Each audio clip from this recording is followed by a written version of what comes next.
Rajkumar family ಇಡೀ total ಎಲ್ಲ ಅಭಿಮಾನಿ ದೇವರುಗಳು, ಡಿ ಬಾಸ್ ಅಭಿಮಾನಿ ಆಗಿರ್ಬೋದು, ಸುದೀಪ್ ಅಣ್ಣ ಅಭಿಮಾನಿ, ಎಲ್ಲರೂ ಇಲ್ಲಿ ಎಲ್ಲರೂ ಚೆಂದಾಗಿದ್ದಾರೆ. ಯಾರೋ ಒಬ್ಬರು ಫೇಕ್ ಐ ಡಿ ಮಾಡ್ಕೊಂಡು ಎಲ್ಲರೂ ಇಲ್ಲಿ ಎಲ್ಲೆಲ್ಲೋ ಏನೋ ಒಂದು ಅಂದರೆ ಕಾಂಟ್ರವರ್ಸಿಗಳು ಮಾಡ್ತಾಯಿದ್ದಾರೆ. ನಾನು ಇನ್ನೊಂದು ಹೇಳೋಕ್ಕೆ ಇಷ್ಟಪಡ್ತೀನಿ, ಇಲ್ಲಿ ಇನ್ಸ್ಟಾಗ್ರಾಮ್ ಮಾಡೋರಿಗಾಗಲಿ ಏನಾಗಲಿ ಒಂದು ಆಧಾರ್ ಕಾರ್ಡ್ ಲಿಂಕ್ ಮಾಡಿಬಿಟ್ರೆ ತುಂಬ ಇಷ್ಟ. ನನಗೂ ಅದೊಂದು ಇಷ್ಟ ಆಗ್ತೈತೆ. ಯಾವನು ಇಲ್ಲಿ ಏನೋ ಒಂದು ಏನಪ್ಪ ಸೂರ್ಯವರ ಇದಕ್ಕೆ ಒಂದು ಮಾತು ಹೇಳ್ತೀನಿ ಕೇಳಿ. ಇವ್ರು ಹೇಳ್ತಾ ಇದ್ರಲ್ಲ, ಇದು ಇವ್ರಿಗೆ ಗೊತ್ತಿಲ್ಲ. ನಾನು 5 ವರ್ಷದ ಹಿಂದೆನೇ ಇದಕ್ಕೊಂದು ದೊಡ್ಡದಾಗಿ ಒಂದು ಹೋರಾಟ ಮಾಡಿ ಆಲ್ರೆಡಿ ಕಮಿಷನರ್ ಆಫೀಸು ಸರ್ಕಾರಕ್ಕೆ ತಲುಪಲಿ ಅಂತ ಹೇಳ್ಬಿಟ್ಟು ಆಧಾರ್ ಕಾರ್ಡು ನೀವು ಲಿಂಕ್ ಮಾಡಲೇಬೇಕು, ಇನ್ಸ್ಟಾಗ್ರಾಮು, ಫೇಸ್ಬುಕ್ಕು, ಟ್ವಿಟ್ಟರು ಇದಕ್ಕೆಲ್ಲ ನೀವು ಮಾಡಲೇಬೇಕು ಅಂತ ಹೇಳ್ಬಿಟ್ಟು ಅವಾಗಿಂದನೇ ನಾನು ಕಂಪ್ಲೇಂಟ್ ಕೊಟ್ಟು ತಲುಪಿಸಿದ್ದೀನಿ. ಅವಾಗಲೇ ಇದೆಲ್ಲ ಈ ಫೇಕ್ ಐ ಡಿಗಳಿಂದನೇ ಈ ಗಲಾಟೆಗಳು ಸ್ವಿಚ್ ಆಗ್ತಿರೋದು ಎಲ್ಲ ಇದೆ. ಎಲ್ಲ ಆಗ್ಬಿಡ್ತಿದೆ. ಕುಂತ್ಕೊಂಡು ಅಲ್ಲಿ ಕೆಟ್ಟದಾಗಿ ಒಂದು ಹೆಣ್ಮಕ್ಳು ಬಗ್ಗೆ ಒಂದು ಗೌರವ ಇಲ್ಲ, ಕೆಡ್ದಾಗ ಸ್ಟೇಟ್ಮೆಂಟ್ ಕೊಡ್ತಾರೆ. ಅದರಿಂದ ಎಲ್ಲ ಸರ್ಕಾರಗಳು ದಯವಿಟ್ಟು ನಮ್ಮ ಏನು ಮನವಿ ಇದೆ ಫಿಲಮ್ ಚೇಂಬರಲ್ಲಿ ಕೊಟ್ಟಿದ್ದೀನಿ, ಫಿಲಮ್ ಚೇಂಬರಿಂದ ಸರ್ಕಾರಕ್ಕೆ ತಲುಪಿಸಿದ್ದೀನಿ. ಅದನ್ನು 5 ವರ್ಷದಿಂದನೇ ಮಾಡಿದ್ದೀವಿ. ದಯವಿಟ್ಟು ಇದೊಂದು ಹೇಳ್ತಲ್ಲ, ಇದು ನನ್ನೊಬ್ಬನ ಇದಲ್ಲ, ಇಡೀ ಕರ್ನಾಟಕ ಅಲ್ಲ ಇಡೀ ವಿಶ್ವದಲ್ಲೇ ಫೇಕ್ ಐ ಡಿಗಳ್ದೆ ಅವಳಿಗಳು ಜಾಸ್ತಿ.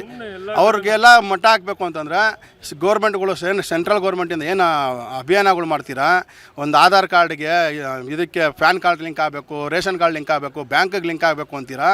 ಇದು ಥರನೇ ಇದು ಮಾಡಿ, ಇದರಿಂದನೇ ನಮಗೆ ದೇಶದಲ್ಲಿ ಅಲ್ಲೋಲ ಕಲ್ಲೋಲಗಳು ಆಗ್ತಾ ಇರೋದು. ಯಾವನೋ ಫೇಕ್ ಐ ಡಿ ಕಂಡ್ಬಿಟ್ಟು ನಡುಗ್ಬೇಕು, ಹಿಂಗೆ ಮಾಡ್ಬೇಕಂದ್ರೆ ನಡುಗ್ಬೇಕು. ಅವ್ರವ್ರ ಮನೇಲಿ ಇರ್ತಾರೆ, ಎಲ್ಲರೂ ಇರ್ತಾರೆ. ಅದು ಒಂಚೂರು ನೆನ್ಸ್ಕೊಂಡಂತೆ ನೋಡ್ದೇನೆ ಇಲ್ಲಿ ವಾರ್ಗಳು ಮಾಡ್ತಾರೆ. ಎಲ್ಲೋ ಮಾಡೋದ್ರಿಂದ ಯಾರೋ ದಂಗೆಗಳಿದ್ದು ಹೇಳ್ತಾರೆ, ಇಲ್ಲಿ ವಾರ್ಗಳು ನಡೀತಾ ಇರ್ತೈತೆ. ಎಲ್ಲೋ ಕುತ್ಕೊಂಡು ಮಜಾ ನೋಡ್ತಾ ಇರ್ತಾರೆ.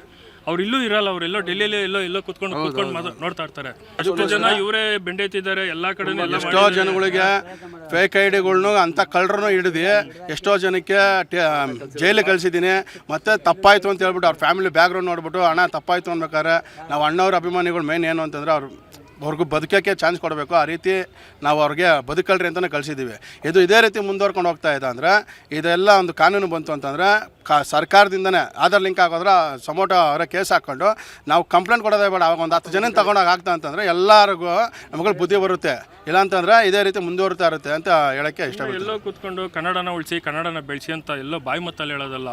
ಎಲ್ಲೇ ಇರು, ಹೇಗೆ ಇರು, ಎಂದೆಂದಿಗೂ ಕನ್ನಡವ ಮರ್ಯಾದೆ ಇರು ಅಂತ ಇಲ್ಲಿ ಎದೆಯಿಂದ ಬರಬೇಕು ಆ ಮಾತುಗಳು. ಎಲ್ಲೋ ಕೂತ್ಕೊಳ್ಳೋದು ನಮ್ಮ ಕನ್ನಡನ ನೋಡಿ ಕನ್ನಡನ ಬೆಳೆಸಿ ಅಂತಲ್ಲ. ಯಾರಿಗೂ ಒಬ್ರು ಕಷ್ಟ ಅಂದರೆ ದಯವಿಟ್ಟು ಬಂದು ಕೈ ಹಿಡೀರಿ ಅಂತಲೇ ನಾನು ಕೇಳ್ಕೊಳೋದು. ಇಲ್ಲಿ ಕನ್ನಡ ಪಿಕ್ಚರ್ ಅಂತ ನೋಡಿ, ಅವ್ರು ಮಾಡಿದ್ರು ಇವ್ರು ಮಾಡಿದ್ರು ಅಂತ ದಯವಿಟ್ಟು ಯಾರೂ ನೋಡೋಕೆ ಹೋಗ್ಬೇಡಿ. ಕನ್ನಡನ ಬೆಳೆಸಿ, ಕನ್ನಡನ ಉಳಿಸಿ, ಕನ್ನಡನ ಹರಿಸಿ ಅಂತ ನಾನು ಕೇಳ್ಕೊತಾ ಇದ್ದೀನಿ. ಇವತ್ತು ನಮ್ಮ ಅಣ್ಣವ್ರನ್ನ ನೋಡೋಕೆ ಬಂದಿದ್ದೀವಿ. ಇಡೀ ಎಲ್ಲರೂ ಬಂದಿದ್ದಾರೆ, ನಮ್ಮ ಟೀಮ್ ಸಮೇತ ಬಂದಿದ್ದೀವಿ.